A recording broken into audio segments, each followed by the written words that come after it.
Хәзер без сезнең белән районыбызның тагын бер Керәшен авылына, Албай авылына юл тотарбыз. Ул авыл нәрсә белән данлыклы соң? Нәрсә белән данлыклы икәнен безгә хәзер Мамадыш туган төбәкне өйрәнү музее хезмәткәрләре сөйләп китәрләр.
Исемнәре Мамадыш районы тарихында гына түгел, республика, или күләм тарихка алтын хәрефләр белән кирип калган, Мамадыш районында туып үскән 11 геройның 5-се Албай җирлегеннән, шушы 5-нең 4-се исә шушы Албай авылында туып үскән. Булар безнең гражданнар сугышы герое Степан Васильевич Дамалазов, Бик Ватан сугышында Советлар Союзы герое исеме алган Москвин Михаил Кириллович белән Максимов Иван Тихонович һәм Россия герое Смирнов Георгий Семенович. Тагы бер героебыз тыныч хезмәттә алган социалистик хезмәт герое Иванов Иван Захарович Олы Арташ авылында туып үсә, әмма аның балачагы, яшьлеге, мәктәп еллары Албай авылында үтә һәм без аны шулай ук шушы Албай авылында туган дип әйтеп үтә алабыз. Әйдәгез әле булар белән якыннанрак танышыйк. Ни өчен алар герой исем алганнар соң, нинди тормыш юл үткәннәр? Беренче героебыз безнең менә без Мамадыш төбәкне өйрәнү музеенда халык хәтере дигән залда торабыз. Монда безнең түр якта инде үзегез күрәсез гражданнар сугышына багышланган экспозиция тора. Ни өчен шушы залда башлыйбыз сүзебезне? Хәзер сез аңларсыз. Степан Васильевич Дамалазов Албай авылында 1885 елны дөньяга килә. Әти-әнисе аның хәлле гаилә була. Гаиләдә кешеләр күп. Шунлыктан ул эшчән булып, һәрбер туганының кадерен белеп үсә, яшьтән үк игенен дә чәчә, урада һәм урманда әтисе белән утын әзерләүдә катнаша.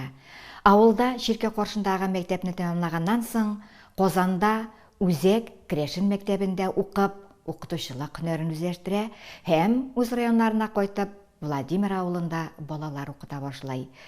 1906 елда безнең якташыбызны патша армиясе сафларына чакыралар. Тыгыз, тулы, таза гәүдәле, билемле, сабыр холыклы егетне Казанга прапорщиклар әзерли торган мәктәпкә җибәрәләр һәм ул аны тәмамлаганнан соң кече офицер булып чыга. Билемен үзләштерүнең белән генә тәмамланмай. Мин сезгә бик кызыклы гына бер фотография күрсәтәм. Менә безнең ул монда портретта да бар һәм Дамалазовның үзенә багышланган альбомда без бу фотографияны тагы да якыннанрак карый алабыз. Ул аның Варшавада фехтование мәктәбендә укыган вакытта төшкән фотографиясы күрәсез. Әле бу аларның яңа өйләнешкән вакытлары, хатыны Надежда Ивановна белән алар утыралар.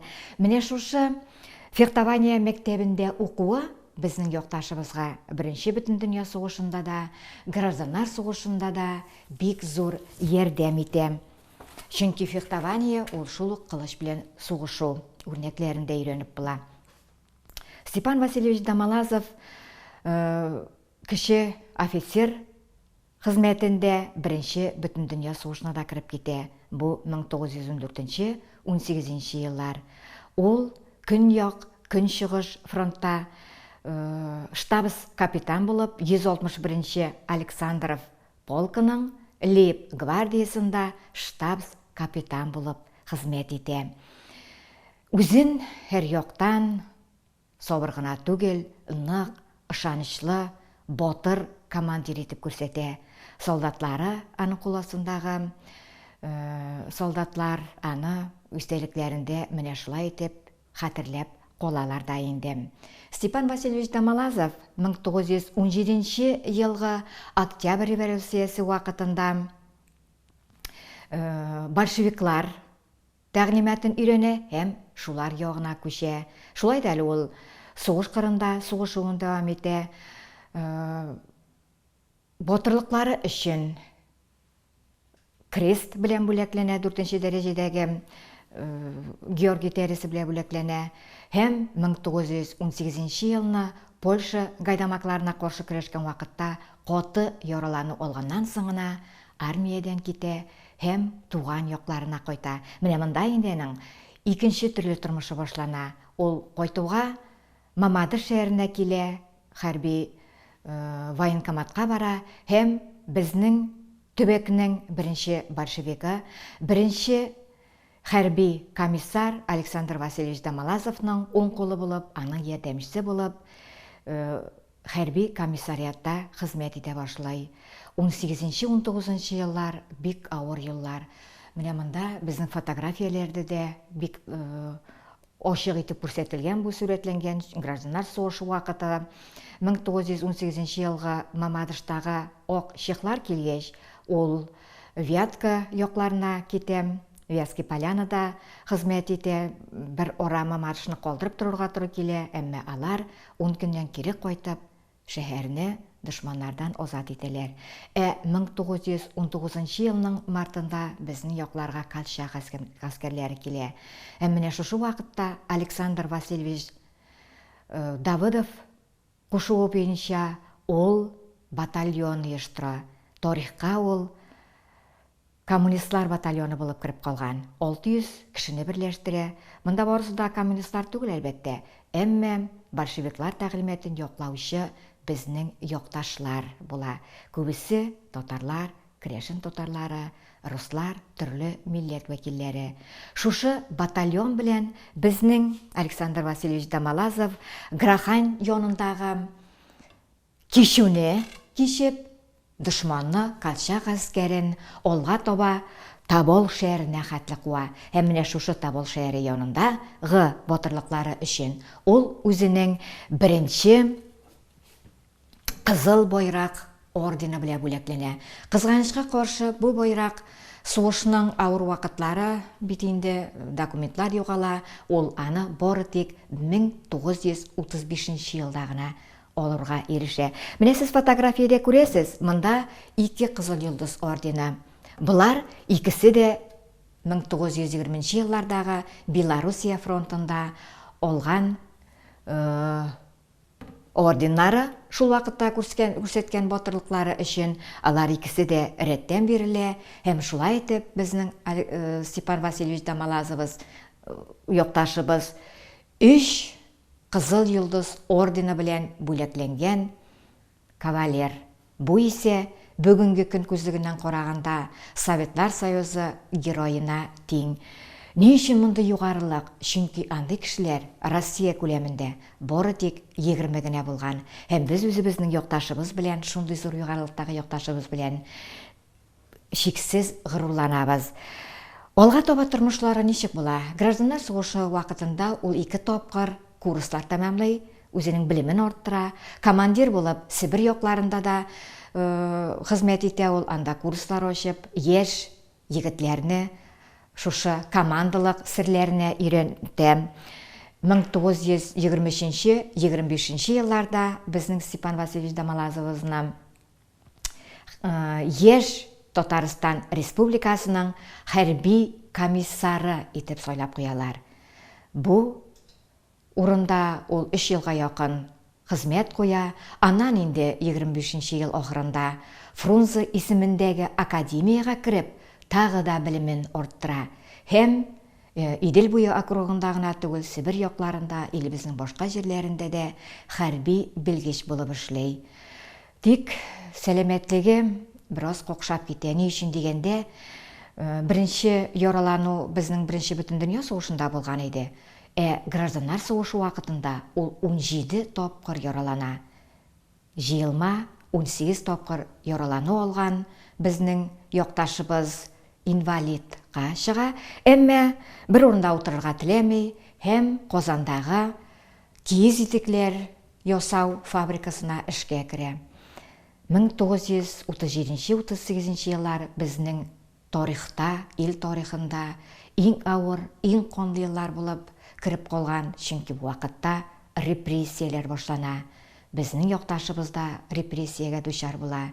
Һәм кулга алып, җәзалаулар, сорау алулардан соң Беренче бөтен дөнья сугышы вакытында аның штабс капитан булып хезмәт итүендә кертеп, аны гаепле дип табалар һәм 38 елның декабрендә ул атып үтерелә. Гаиләсе дә моннан зыян күрә. Надежда Ивановнаны да кулга алалар. Озак еллар ул төрмәдә, лагерьларда утыра, балаларын мәктәптән чыгаралар. Шулай булса да, еллардан соң безнең Степан Васильевич Дамалазовның исеме тулысынча акланды. Бүгенге көндә ул район тарихында гына түгел, ил тарихында әйтеп үткәнемчә данлыклы безнең якташыбыз. Һәм минем тагы бер аның биографиясеннән кызыклы гына бер әйберне әйтеп үтеп китәсем килә. Менә чагыштырып караганда, безнең Степан Васильевич Дамалазовның нинди гырур калын мыегы. Һәм игътибар итәбез Василий Иванович Чапаевка, дивизия командиры. Шундый ук папаха, шундый ук кора, искә бөтерелеп киткән мыеклары һәм отта гырур чаба.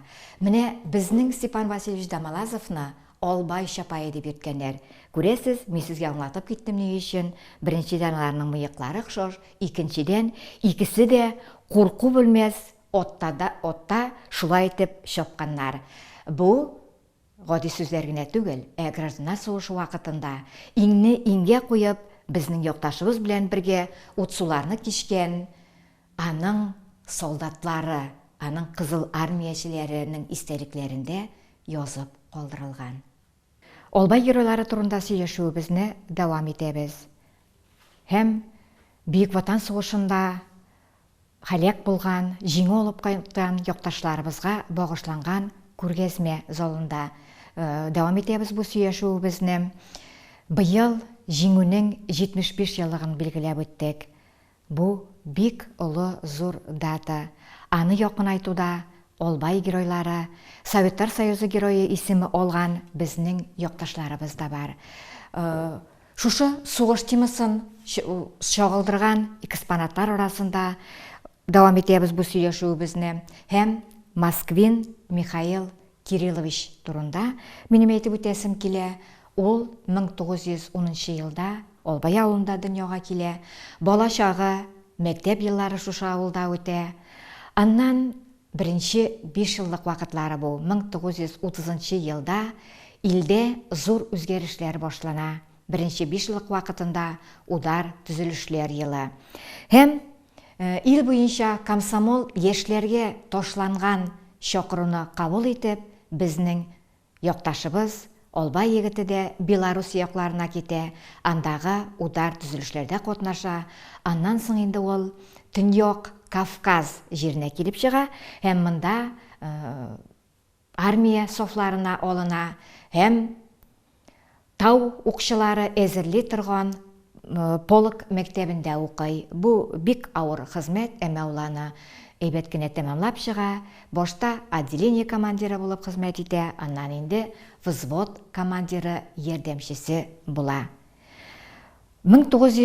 37-38 елларда туған якларына кайта һәм хәрби патриотик эшне җәелдерә, яшьләр арасында, балалар арасында төрле дәресләр үткәрә, аларны сугышчыга калса, хәрби чыныгу алдыру өстендә эшли. Һәм бер үк вакытта сугыш башланыр алдыннан ул вакыттагы Кызыл Йолдыз район инде ул бүгенге көндә бу җирлек безнең Мамадыш районына кергән, анда райбашкарма комитетында төрле җитәкче урыннарда эшләй. Бик Ватан сугышы башланып киткәч тә, теләп сугышка барырга аның гариза язуына карамастан, аны 1 ел яңадан шушы эшендә эшләтәләр һәм ул 1942 елның сентябрендә генә фронтка озатыла. Монда килгәч тә башта Калинин фронтында хезмәт итә ул, 29-нчы механикалаштырылган бригадада батальон командиры була, өлкән лейтенант дәрәҗәсе ала, Великие Луки шәһәрен азат иткән вакытта күрсәткән батырлыгы өчен Кызыл Йолдыз ордены белән бүләкләнә. Аннан инде сугышчан юллар дәвам итә. Курысык сугышы. Бу Курысык сугышында шушы юнәлештәге шәһәрләрне азат итүдә дә катнаша безнең якташның батальоны һәм шундый кызыклы гына мәгълүмат, шушы юнәлештә хезмәт иткән вакытта Севск шәһәрен азат иткәндә батальон егетләре аерата каһарманлык күрсәтәләр. Батальон гына түгел, тулысынча шушы бригада һәм бригадага Севск исемендәге механикалаштырылган бригада дип исем бирелә һәм гвардия кызыл байрагы тапшырыла. Бу инде бригадага төрле частьларга кызыл байрак бирү зур дәрәҗә һәм сугыш беткәнче аның исеме дә Севск механикалаштырылган бригаданың гвардиячы батальоны булып кирип кала. Днепр чиген кичү 1943 елның октябрь ае. Авыр көннәр җитә Украина җирендә, Украина җирләрен азат итү өчен киң елга Днепрны кичәргә туры килә безнең якташыбызның батальонына. Ни өчен алай дип әйтәм? Чөнки төп көчләр, төп бригада көчләре кишеп чыкканчы башта бер частьны, бер батальон алга җибәрәләр. Ул чыгып, анда яр буенда торучы дошманнарны юк итәргә, төп көчләр чыгып килгән вакытта шушы яр буен дошманнардан азат итәргә тиеш була. Менә моңа инде шушындай олы бурычны эшләү өчен безнең Москвин Михаил Кириллович җитәкчелегендәге батальонга кушыла. Әйләнеп кайтык әле, ничегрәк булган соң ул? Шушы төндә алар көмеләргә утырып, бүрәнәләрдән, токталардан төрле соллар ясап, кишеп чыга башлыйлар. Кызганычка каршы, Днепрның бер ягыннан кузгалып китүгә, дошман ягыннан прожектор утлары күренә башлай. Самолетлар оча, самолетлар Днепрга бомбалар ташыйлар, каршы яктан танклар, артиллерия утлары, снарядлар җибәрә һәм безнең якташыбызның батальонында күп кенә сугышчылар шушы Днепр елгасында һәлак булалар. Шулай да беркем дә артка борылмый, алга баруларын дәвам итәләр. Батальон яр буена чыгып басуга, Москвин һәрберсен билгеле бер позицияләргә урнаштыра һәм десантчылар дошманга каршы атаканы башлап җибәрәләр. Башта бу инде каршылык күрсәтү, ягъни оборона җирлегендә бара. Дошманнарның берничә атакасын кире кайтарганнан соң безнең Михаил Кириллович үзенең батальонын атакага күтәрелә. Ватан өчен дип әйткән аның сүзләре артыннан сугышчылар яуга күтәреләләр һәм дошманнарны үз позицияләреннән куып чыгарып, монда ныклы урнашалар. Бу сугыш бер тәүлек буе туктамыйча дәвам итә. Ол да юк, бер нинди туктап тору да юк. Дошманның 5 атакасын кире кайтара ул. Бары тик Днепрның каршы як ярыннан безнең төп подразделениялар чыгып җиткәч кенә Москвин батальонына yol берілі. Әміне шушы yol вақытында 21 октябрьда аңа Советлар Союзы геройы исеме әм Ленин ордені білен Алтын Йылдыз тапшырыла. Дағы шуны айтып өтесім келе. Олға тобада харакет ете батальон. Әм 1945 елның май ойларында Чехия жерлерінде, Германия жерлерінде соғыша 45 елның 8-9 майларындағы жеңу ертесін Чехословакияның бош шәрі Прагадағы бошанып кеткен восстаниені бастырып, шунда қоршы ола. Соғыштан соң туған якларына қойта Кама лесхозында ішлей, өзінен тыныш қызметке үлеш кірді. 1967 жылда біз доныклы якташыбызны югалттык. Әмма аның турында истәлекләр бик көчле безнең якларда, әле менә күптән түгел генә ул туган шәһәрдә бүгенге көндә аның кызы Раиса Михайловна яшәй. Ул йортка мемориал токта куелды.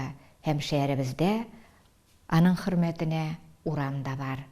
Чираттагы героебыз безнең шушы Олбай авылыннан, Олбай авылында 1924 елда туган, һәм якташларыбыз арасында Советтар Союзы исеме алган якташларыбыз арасында иң яше саналган Максимов Иван Тихонович турында дәвам итәбез. Аның да бала чагы, яшьлеге үз туган авылында үтә. Калганнардан бәлки ул бераз бәхетлерәктер, чөнки бала чагы, яшьлеге инде революциядән соң ныгып килгән илдә үтә. 8 еллык мәктәпне тәмамлаганнан соң ул эшлей, төрле эшләрдә әтиләренә булыша, үз туган авылында эшкә керә һәм кинәт сугыш башлана. 1941 елда сугыш башланганда әлеңә 17 яшь кенә була. Шулай булуга карамастан, ул да сугышка ыргыла. Үзеннән фронтны җиңүдә, зур дошманны җиңүдә өлеш кертергә хыяллана. Һәм шушы хыял анам Казандагы танк училищесында автоматчылар әзерләү мәктәбенә училищега китерә. Ул моны тәмамлаганнан соң 18 яше тулар-тулмас фронтка җибәрелә. Һәм җибәрелә дип әйтү генә ансат, өлкән лейтенант дәрәҗәсендә рота командиры, 4-нче рота командиры була. Башта инде белгәнебезчә отделение, взвод командирлары да булып хезмәт итә ул. Һәм аның сугышчан юлы башланып китә. Үзенең ротасы белән күп еллар дәвамында төрле бәрешләрдә катнаша. Мин алар турында сөйләп үтмим. 45 елга күчәм. 1945 елның январь аенда Польша җирләрендәге сугышлар вакытында Максимов Иван Тихонович җитәкләгән 4-нче рота зур каһарманлыклар күрсәтә, җиңүләр алып килә. Монда аңа Кызыл Йолдыз ордены бирелә. Һәм аның бер сугышчан юлын әйтеп үтәсем килә. Шатки авылында аларга урманга кирип качкан дошманнарны шушы урманнан куып чыгару йөкләнелә. Бу нәрсәне аңлатасың? Чөнки безнең гаскәрләр, артиллериячеләр килергә тиеш була. Аларны шушы урмандагы дошман артиллериясе, дошман танклары, дошман гаскәре каршы ала. Менә шушы дошманнарны урманнан куып чыгару безнең артиллериячеләргә юл ачуны шушы 4-нче ротага тапшыралар. Берничә тәүлек буе барган сугышта, көрәштә безнең батальон җиңеп чыга, дошманнардан урман азат ителә һәм совет гаскәрләренең артиллерия гаскәре бернинди каршылыксыз үз позицияләренә килеп урнаша. Олга таба март аена күченәбез. Март аенда инде 45 елның марты, белгәнебезчә, дошманның җиңеләсе көн кебек ачык, Гитлер гаскәрләренең. Шулай да әле алар әле үзләре бәлки җиңербез дигән өмет белән кайбер шәһәрләрдә, кайбер портларда ныклы ныгытма крепость урнаштыралар. Менә шундый крепостларның берсесе Польша җирендәге Данциг порт шәһәре.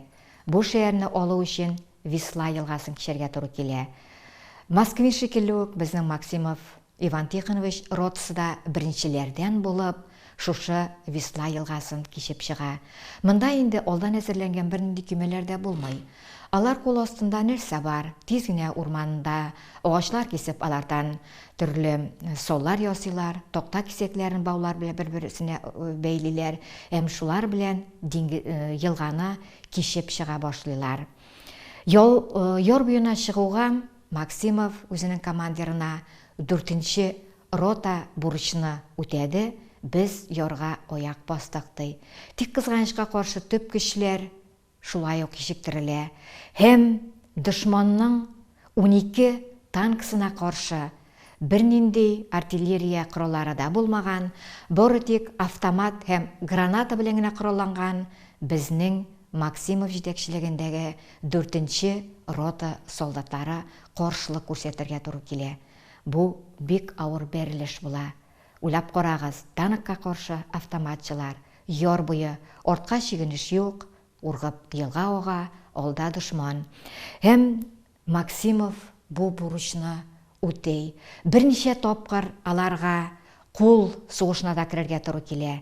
Ул үз куллары белән автоматтан атып 22 дошманны үтерә. Граната белән шартлатып 2 танкны җимерә. Аның шулай ук үз сугышчылары да батырларча көрәшәләр. Һәм төп көчләр чыгып җиткәндә инде ул 50 дошманны пленга алып, аларны төп көчләрне көтә һәм бу пленда булган дошманнарны штабка җибәрә. Шушы батырлыгы өчен тагы әйтеп үтәсем килә, монда алар 16 атакага каршы торалар һәм шушы батырлыгы өчен аңа Советлар Союзы герое исеме бирелә. Ул бу зур бүләкне 1945 елның 29 июнендә ала. Сугыштан соңгы елларда Казанда эшләй, анда фәнни институтта гыйльми белгеч булып тора, подполковник дәрәҗәсенә күтәрелә һәм 1987 елда Казан шәһәрендә вафат була. Кабере дә аның шунда. Без тагы бер героебызга туктанып китәргә телибез. Ул Смирнов Георгий Семенович. Россия герое. Ни өчен Россия герое соң? Бит безнең якташыбыз Бөек Ватан сугышында катнашкан. Мин сезгә аңлатып үтәргә телим. Смирнов Георгий Семенович 1914 елда Албай авылында дөньяга килә. Аннан аларның гаиләсе Новочеркасск шәһәренә күченеп китә. Ул чорның күп малайлары кебек безнең якташыбыз да очучы булырга хыяллана. Һәм шушы хыял аны Ворошилов исемендәге очучы, күзәтүчеләрне әзерләүче мәктәпкә алып килә. Ул аны 1935 елда тәмамлай һәм кече лейтенант дәрәҗәсен алып, хәрби юлын дәвам итә. 81-нче ерактан бомба ату эскадрильясында хезмәт итә башлый. Экипаж җитәкчесе була. Кызганычка каршы, тыныч тормышта күп хезмәт итәргә туры килмәй. Өйләнеп, бер кызы тууга Бөек Ватан сугышы башланып китә. Һәм 22 июнь иртәсендә үк безнең якташыбыз җитәкләгән самолет һавага күтәрелә. Бу бик авыр көннәр. Күктә бары тик дошман истребительләре генә җитәкчелек итә. Безнең күтәрелгән бомбардировщикларга бик авырга туры килә. Дошман истребительләре үзләренең көчләре ягыннан да, зурлыклары ягыннан да самолетлары безнең бомбардировщиклардан күпкә олырак була. Әмма шулай булса да, Смирнов экипажы ТБ-3 самолеты була, инде ул дошманга аяусыз көрәшүен дәвам итә. Барлы-юклы 2-3 ай эчендә аның экипажы дошман ягына 22 хәрби ұшыш ясый. 17 тонна бомба ташланыла. 3 дошман самолеты, 4 танк һәм күп сонлы йөзләрчә дошман юк ителә. Шулай ук аның һәр бер ұшышы шушы 22 ұшыш турында да тәфсилләп, әйбәтләп сөйләп булыры. Мин сезгә бары тик берничәсен генә әйтеп үтәсем килә.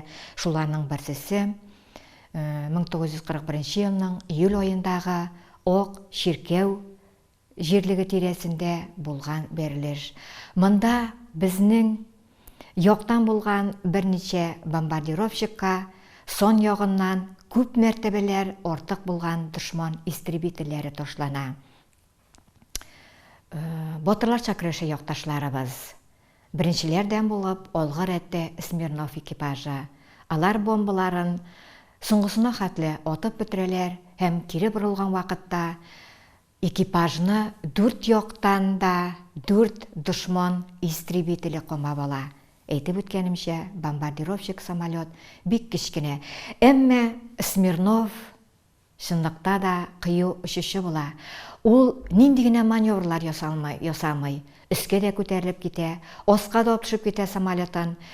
4 истребительдән качып кына котылмый, берсесен юк итә. Кызганычка каршы үзенең самолетына ут каба, бер двигателе эшләүдән туктай. Шулай да Смирнов юлын дәвам итә. Һәм үзенең аэродромына кайтып җитеп, исән-имин генә самолеттан төшереп куюга ирешә. Тагы бер бәрелешне карап китик.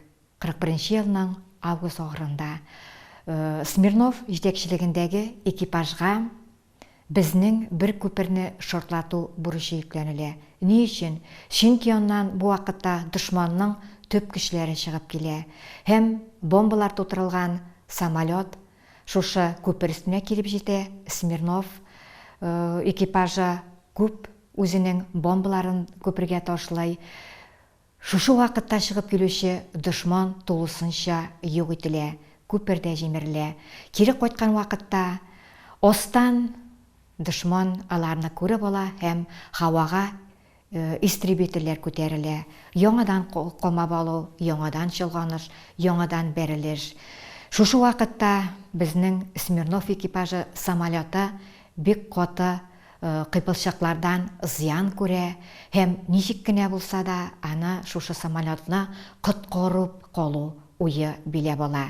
Чөнки ул вакыттагы очучыларга бомбаларны соңгысына хәтле ташлап кайту һәм самолетны ничек кенә булса да коткару бурычы да йөкләнелә. Бу инде үзенең тормыш бәрабәренә була. Смирнов экипажы бәхеткә үз аэродромына исән-сау кайтып җитә, әмма төшеп утырганда инде аны ут чолгап алган була. Безнең якташыбыз да каты тән җәрәхәтләре ала. Аны самолеттан көчкә чыгарып алып калалар һәм үзенең иптәшләрен дә коткаралар. Экипаж тулысынча исән кала. Тагы бер бәрелеш, соңгы 22-нче хәрби бәрелешне әйтеп үтәсем килә. Бу 1941 елның 31 октябры. Көзге көн, томан, яңгыр. Шушы вакытта безнең Смирнов экипажына бик авыр бурыч йөкләнелә. Дошман территориясенә чыгып, безнең якка очарга әзерләнгән самолетлары булган аэродромны шартлату бурычы йөкләнелә. Кузгалалар экипаж членнары. Үзенең ул беренче көннән курку белмәс иптәшләре штурман Кириллович һәм атучылар ике комсомол җигет белән шушы бурычны үтәргә кузгала. Дөрес, алар барып җитәләр аэродромга хәтле, әмма аэродромның кайда икәнен аңлашып булмай. Шушы вакытта остан прожектор утларын күрә Смирнов. Һәм беренче тапкыр мөгаен дошман утын күрүгә сөенеп куя ул. Димәк, задание үтәләчәк алар аэродром җирлегендә.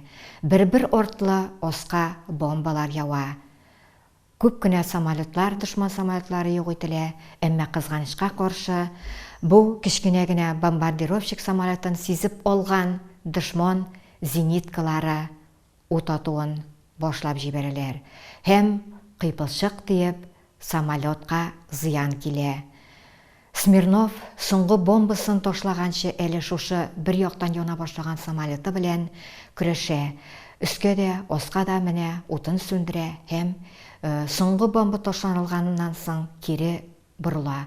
Тик кызганычка каршы тагы бер зениткадан атылган снаряд аның самолетына тия. Рация эштән чыга. Һәм алар үзләренең кая ышканнарында белмиләр, юнәлеш юкка чыгарыла. Үз аэродромнарына кайтып җиткәч тә Смирнов аска берничә тапкыр үзенең пистолетыннан ракета җибәреп карый, әмма аста аларны оңышмыйлар, томан аша, болыт аша күрмиләр һәм аңа төшәргә рөхсәт бирелмәй. Смирнов яңадан бер әйләнеш ясап карый. Һәм шушы әйләнеш вакытында ул үзенең иптәше Кирилловка, штурмовикка, штурманчыга әйтә: "Мин бер нәрсә дә күрмим. Тик миңа самолетны ничек кенә дә булса коткарырга, аска төшереп утыртырга кирәк", ди ул. Һәм лошындай өскә күтәрелә. Штурман аны хуплый һәм "Син дөрес эшлисең, без өскә күтәрелик, чөнки безнең инде бензин запасыбыз, ягулык запасыбыз бетте, без өстән әкрен генә төшәргә тиеш", ди. Тик кызганычка каршы өстән төшкән вакытта, әйтеп үткәнемчә, болытлы, томанлы көн, алар бер нәрсә дә күрмиләр һәм бары тик җиргә нык кына килеп бәрелгәннән соң алар үзләренең җиргә төшеп утырганнарын сизәләр.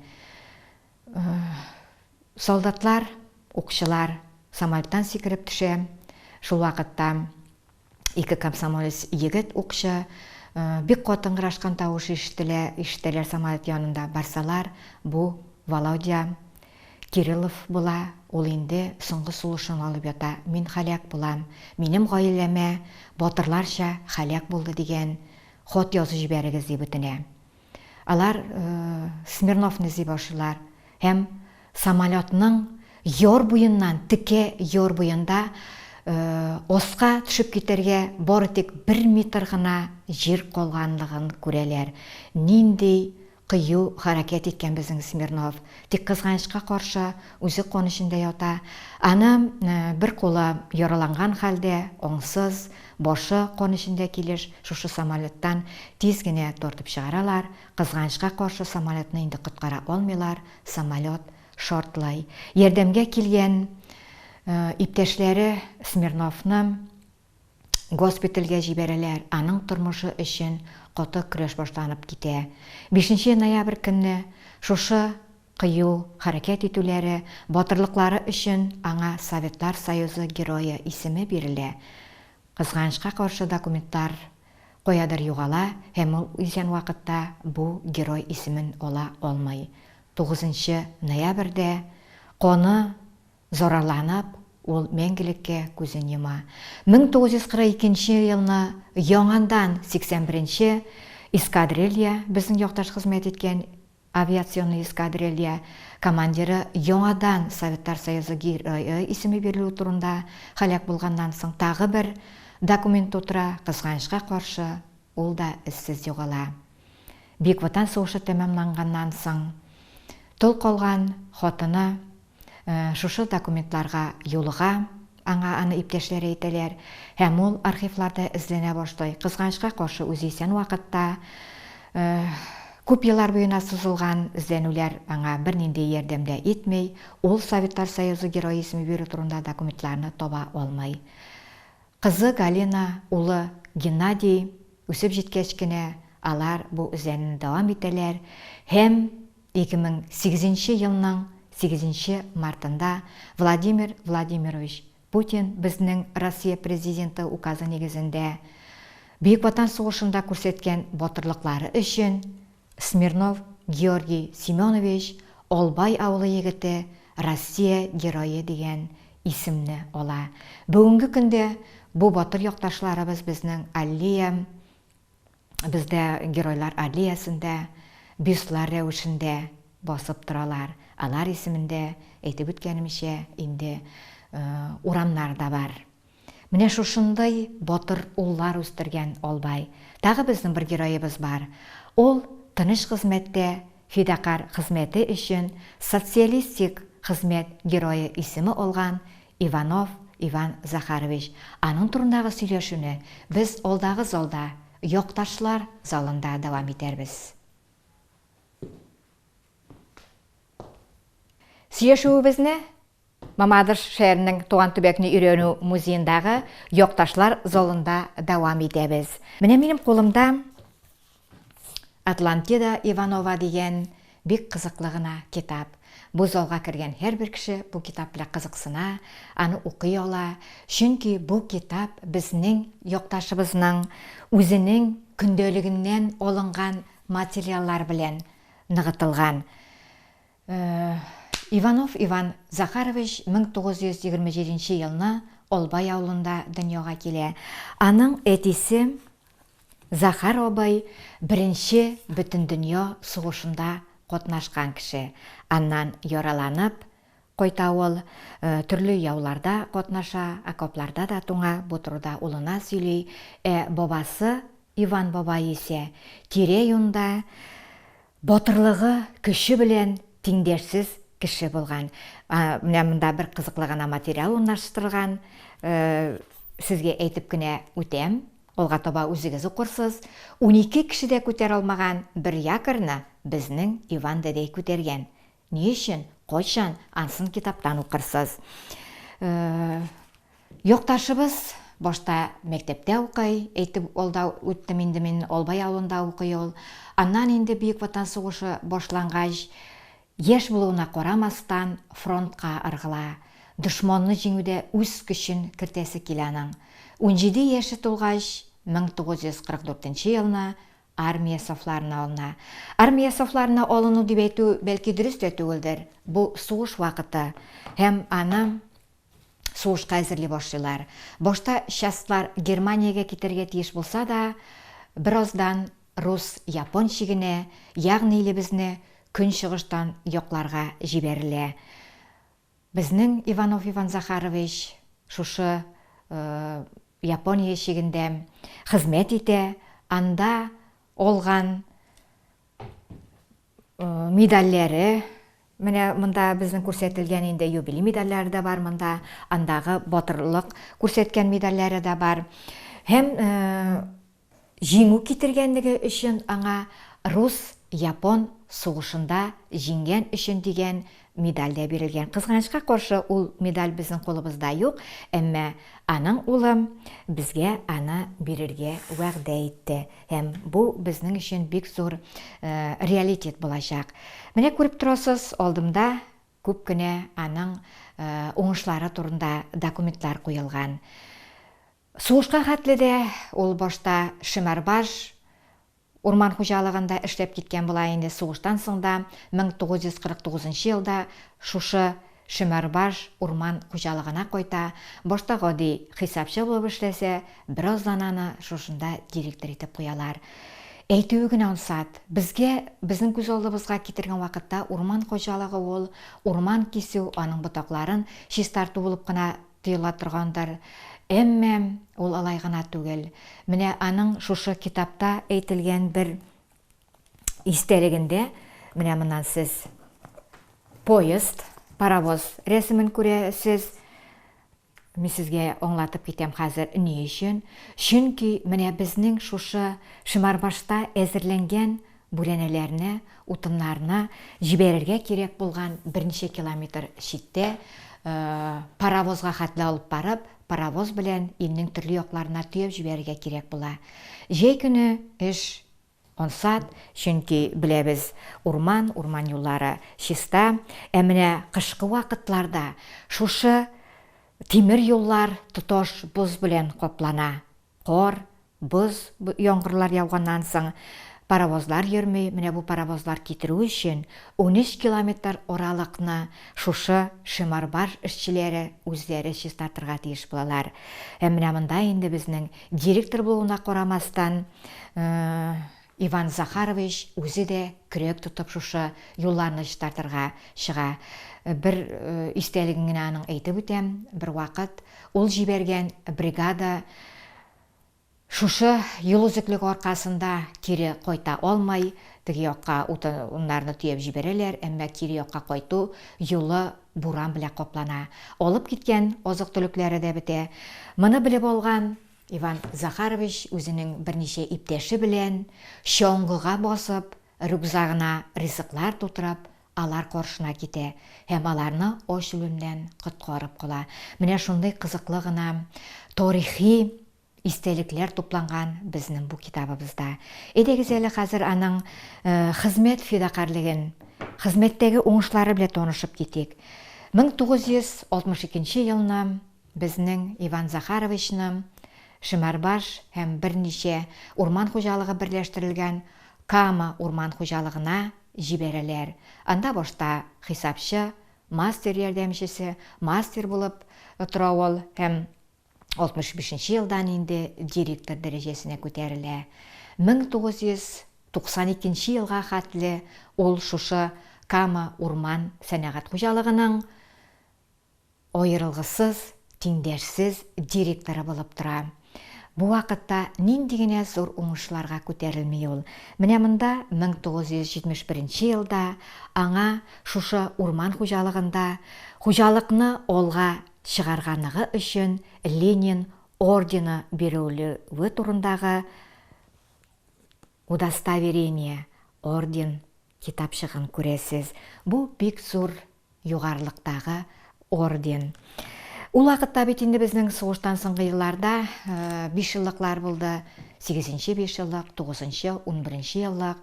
Менә шушы 5 еллыклар вакытында һәр хуҗалык үзенә билгеле бер план ала иде, һәм шушы планны арттырып үтәгән вакытта социалистик ярышта җиңүче дигән билге бирелә. Менә безнең монда сез шушы билгене күрәсез. Бу безнең 9-нчы шушы 9-нчы 5 еллыкта җиңгән вакыттагы бирелгән билге 74-нче елның 28-нче февралендә бирелә ул безнең якташыбыз Иванов Иван Захаровичка. Үзе генә түгел, аның шушы урман хуҗалыгында күп мәртәбәләр төрле югарлыктагы бүләкләргә лаек була. Менә мәсәлән 1976 елда безнең директорыбыз почет билгесе ордены белән бүләкләнсә, аның урман хуҗалыгы исә Кызыл байрак ордены белән бүләкләнә. Бу инде директорның гына түгел, тулы бер коллективның зур җиңүе. Ул директорлык булган вакытта Кама урман хуҗалыгы төрле бөтен Россия, бөтен Союз ярышларында 74 тапкыр җиңүгә ирешә. Бер тапкырда ул шушы зур югарылыктан төшмәй, һәм аңа 4 тапкыр күчмә кызыл байрак бирелә. Бу шулай ук зур күрсәткеч һәм югары бүләк. Тагы бер 76 елда бирелгән шушындый ук знак, менә монда икенче төрлерәк инде ул хәзер күрсәтелгән, чөнки һәрбер 5 еллыкның үзенең аерым бер билгесе була. Тагы бер шундый бүләк белән танышып китәбез. Документ белән 75 елда да аның шушындый зур фидакар хезмәте өчен бирелгән бүләк бу көмеш медаль. Кызганычка каршы көмеш медаль дә безнең әле монда медальләр җыелмасында юк. Әмма без аны тиздән үз кулыбызга алырбыз һәм якташларыбызга да, килгән кунакларыбызга да күрсәтеп, якташыбыз белән горурлана, мактана алырбыз дип уйлап калам. Зур шушындай эшчәнлеге вакытында урман хуҗалыгында эшләгәндә ул бары тик урман эше белән генә шөгыльләнми безнең якташыбыз. Авылдагы мәктәп балаларга мәктәпләр дә ача, клуб та ача ул. Авыр хәлдәге гаилеләргә дә булыша, хәтта олаларга өендәге булган продуктларын да итеп бирә торган була. Күп кенә йортлар җиткерә ул, менә буларның барысы да аның зур казанышлары. Бүгенге көндә алар, бу йортлар, клуб, мәктәп, һәрберсе көлеп, ялтырап, аның хезмәтен күрсәтеп тора. Пенсиягә чыккач та безнең тик утырмый Иван Захаровичыбыз авыл җирлегендә депутат була, хәтта район күләмендә дә депутат булып тора. Төрле ярышларда балаларга, яшь буынга төрле үрнәкләр күрсәтә. Һәм озак еллар дәвамында ул безнең районда үткәрелгән сабан туйларда кызыл байракны күтәрүче булып та торды. Шундай мындай зур югарыдагы дәрәҗәле байрак күтәрү бары тик район күләмендә зур уңышлар ирешкән аксакалларга гына бирелә иде.